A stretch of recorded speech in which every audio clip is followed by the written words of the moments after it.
60 Minutes Overtime. Yoktur sana izmihlal artık diyor.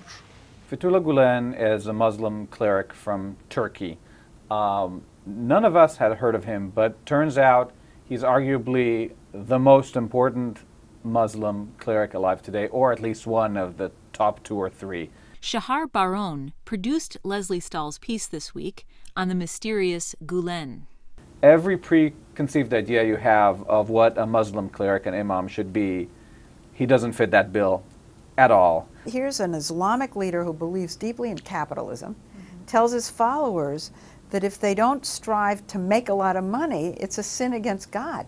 And he has millions and millions of followers. He tells his flock, give back, but put your money not into building mosques, but to building schools. And in those schools, they should teach science. So he's at least, if you're a Westerner, you think, wow. He does not appear in your story. How frustrating is that as a journalist? You can only imagine. It's not that Gulen was hard to find. He lives just 2 hours from our 60 Minutes offices. We actually found out where his compound was. It's in the Poconos, of all places. We went there. They knew we were coming. It's not like one of these situations where you just knock on the door and they open the door and shut it. So we knew we weren't going to be chased out by hounds. And we meet Bekir Aksoy, who's the president of this retreat, this learning center where Gulen now lives. So does Mr. Gulen live in this building? Yes, in this building.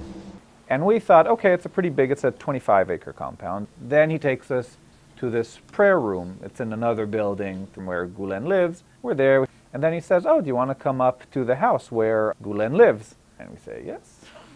We go upstairs, and we're in this room, which we recognize because he now only appears on webcasts, and all the webcasts are from this one chair.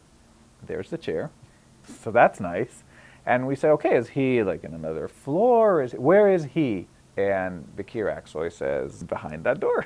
You know, assuming he was on the other side of the door, which they said he was, we were maybe 3 feet away from the man. On one level, it was very exciting. We kept thinking, okay, the man's going to walk out. But he didn't. Reportedly in poor health, Gulen declined to be interviewed by 60 Minutes. What are the challenges in keeping a piece like this balanced when you can't speak to the actual subject of the piece? You speak to as many people who support him, who can explain him as possible, and we did. I think the first and most important challenge is not to take it out on him just because he wouldn't talk to us. I mean, we have to remain fair. Sometimes you just have to say, I'm going to do the story anyway, because the public should know this. Okay, they wouldn't talk, and we're going to do the best we can without him because it's still important to put that out there. It's the responsible thing to do, to continue with the story. Exactly.